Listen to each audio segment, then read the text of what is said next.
Random House Audio presents The Andalucian Friend by Alexander Soderberg. Read for you by Gildart Jackson. Prologue. She kept looking between the rear-view mirror and the road ahead. She couldn't see the motorcycle, not just then. It had been there a moment before, looming up behind her. Then it disappeared.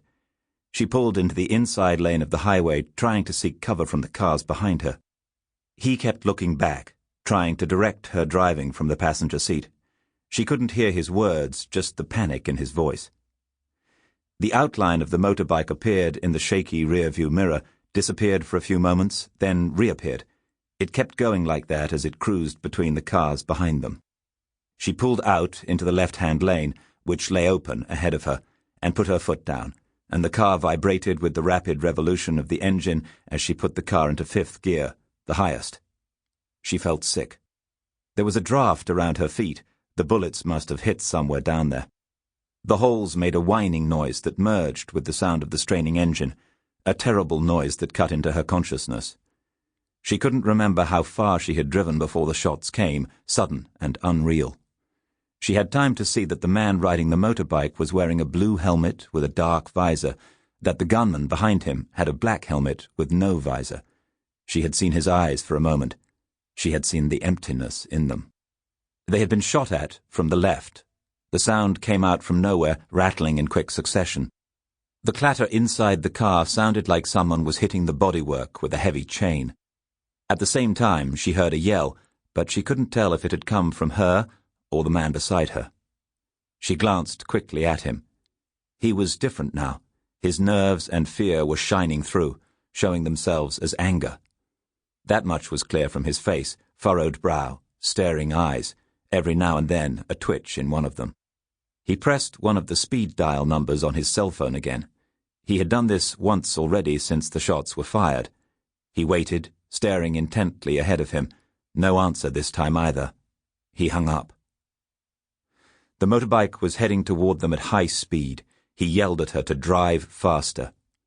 She realized that speed wasn't going to save them, and neither would his yelling. She felt the metallic taste of fear in her mouth as a white noise buzzed feverishly in her head. Her panic had crossed a boundary. She was no longer trembling. She just felt a terrible weight in her arms, as if driving the car was somehow heavy. And like an invincible enemy, the motorbike was suddenly alongside them. She glanced to the left and saw the snub-nosed weapon in the gunman's hand again as he raised it toward her. She ducked instinctively as the gun spewed out bullets. Hard, cracking sounds echoed as the shots hit the bodywork, the crash as the side window shattered, throwing a cascade of glass over her. She was slumped down with her head to one side, foot hard on the accelerator. The car was driving itself. She had no idea what was happening ahead of them. She had time to notice that the glove compartment by his knees was open, that there were several magazines in there, that he was holding a pistol in his hand. Then a loud bang, metal against metal. A loud scraping sound from the right as the car slid into the barrier along the side of the highway. There was a shrieking, scraping sound, the car was juddering, and there was a smell of burning. She sat up, turned the wheel and straightened the car and pulled out into traffic again. A quick look over her shoulder. The motorbike was off to the side behind her. He swore loudly and leaned across her, firing the gun through her window, 3 shots in quick succession. The explosions from the gun echoed improbably inside the car. The motorbike braked and disappeared. "How much farther?" she asked. He looked at her as if he didn't understand the question. Then he must have heard it as an echo in his head. "I don't know." The accelerator pedal was still on the floor. The needle of the speedometer was quivering as the car lurched around curves in the road. Another quick glance in the rearview mirror. "Here it comes again," she said. He tried to open his own window, but the collision with the barrier had buckled the door, and the window was stuck.